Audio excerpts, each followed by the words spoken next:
এই কোহেতুরের চূড়া থেকে তোমার কাছে ফরিয়াদ গো মাবুদ, জীবনে একটা বার আমার নবীজিরে না দেখাইয়া কাফনের কাপড় গায়ে জড়াইও না মাবুদ।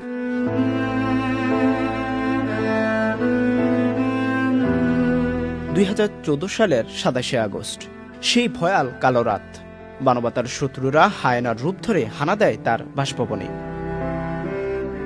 হজ করার বাহানায় কয়েকজন যুবক তার বাসায় প্রবেশ করে এবং পরিবারের সদস্যদের হাত পা বেঁধে ফেলে।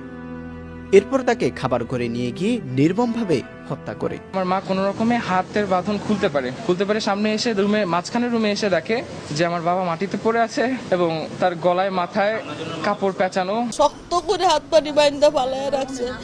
গলাটা আমি দেখে আমি আর কোনো কিছু করতে পারি না, আমি একদম অসহায় হয়ে পাথর হয়ে গেছি।